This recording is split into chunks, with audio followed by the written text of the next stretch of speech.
Good morning friends. जो पिछला video था उसमें मैंने आपको वीबीडी के बारे में बताया था। आज जो है हमारे पास वो सीएफटी। ठीक है फ्रेंड्स, वीबीडी की कुछ कमियां होती है, उस कमियों को दूर करने के लिए हम क्या पढ़ते हैं, सीएफटी सिद्धांत पढ़ते हैं। सीएफटी का फुल फॉर्म होता है क्रिस्टल फील्ड थ्योरी, या हिंदी में बोलते हैं इसको क्रिस्टल क्षेत्र सिद्धांत। ठीक है, ये जो सिद्धांत है वो बैथी द्वारा दिया गया था।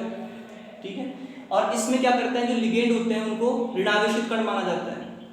अब जैसे जो लिगेंड होते हैं उनको हम ऋणावेशित कण मानते हैं, और जब ये ऋणावेशित कण धातु आयन की ओर आते हैं तो जो धातु आयन के जो डी कक्षक होते हैं, जैसे धातु आयन के हमारे पास डी कक्षक सभी समान ऊर्जा के होते हैं, पांचों के पांचों डी कक्षक होते हैं, इनको हम बोलते हैं समभ्रंश कक्षक। ठीक है, तो जब लिगेंड इनकी ओर आते हैं तो इनकी ऊर्जाओं में परिवर्तन हो जाता है और ये दो कक्षकों में डिवाइड हो जाते हैं, एक तो T2G कक्षक और दूसरा EG कक्षक। ठीक है, तो सबसे पहले हम देखते हैं कि जो हमारे पास डी कक्षक जो होते हैं वो किस प्रकार से होते हैं। टोटल 5 होते हैं अपने पास।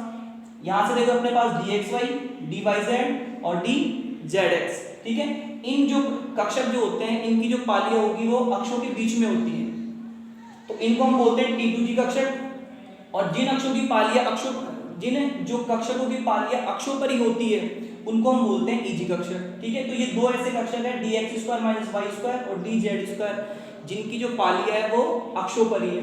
ठीक है, इनको हम बोलते हैं EG कक्षक। अब जब हम जो CFT पढ़ते हैं तो दो प्रकार के हमारे पास संकुल होते हैं, उनके लिए हम CFT पढ़ते हैं। एक होता है हमारे पास अष्टफलकीय संकुल और दूसरा होता है चतुष्फलकीय संकुल। ठीक है, तो सबसे पहले हम देखते हैं कि जो हमारे पास अष्टफलकीय संकुल होता है उसमें किस प्रकार से CFT काम करता है। तो हमारे पास क्या होता है कि जैसे मान लो कोई अष्टफलकीय संकुल होगा, तो उस अष्टफलकीय संकुल में जो डी कक्षक सभी समान ऊर्जा के होते हैं पहले, और जैसे लिगेंड धातु आयन की ओर आता है, जैसे अष्टफलक कुछ इस तरह से होता है अपने पास, यहाँ पे सेंटर के अंदर मेटल होगा यहाँ पे, और यहाँ पे क्या जुड़े रहते हैं, लिगेंड जुड़े होते हैं इस तरह से। ठीक है, तो यहाँ पे क्या हो, जैसे ये x है, ये y है, और इसको मान लो आप z है। जब लिगेंड जो होगा अपने पास, जब लिगेंड अक्षों की ओर से इस केंद्र धातु आयन की ओर आएगा तो ये जो डी कक्षक आपको दिख रहे हैं उन डी कक्षकों की ऊर्जाओं में क्या हो जाएगा, परिवर्तन हो जाएगा, और जब इसके साथ में जुड़ जाएगा वो, तो ये दो भागों में बढ़ जाएगा। एक तो हमारे पास अधिक ऊर्जा वाला होगा और दूसरा कम ऊर्जा वाला होगा। तो जो हमारे पास T2G कक्षक है उनकी ऊर्जाएं कम होगी। क्यों होगी कम? क्योंकि हमारे पास यहाँ पे जो लिगेंड हो रहा है वो कहाँ से आ रहा है, अक्षों से आ रहा है। ठीक है, तो जिन कक्षकों की पालियां लिगेंड के मार्ग में आएगी उनमें प्रतिकर्षण ज्यादा होगा। ठीक है, तो यहाँ पे देखो अपने पास जो तीन ऐसे कक्षक हैं जिनकी जो पालियां हैं वो अक्षों पर आ रही है, तो इनमें जो प्रतिकर्षण होगा वो कम होगा, यानी DXY, DYZ और DZX जो है इनकी जो पालियां हैं वो कहाँ पे, अक्षों के बीच में आ रही है।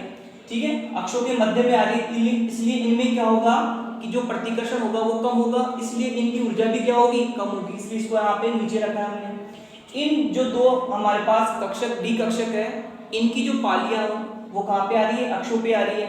ठीक है, और लिगेंड भी अक्षों से आ रहा है तो प्रतिकर्षण क्या होगा, ज्यादा होगा। ठीक है, तो जब प्रतिकर्षण ज्यादा होगा तो ऊर्जा का मान भी क्या हो जाएगा, ज्यादा हो जाएगा, इसलिए इसको हमने ऊपर रखा है यहाँ पे।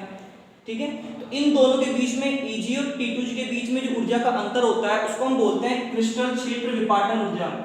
क्रिस्टल क्षेत्र विपाटन ऊर्जा। ठीक है, जिसको हम डेल से रिप्रेजेंट करते हैं।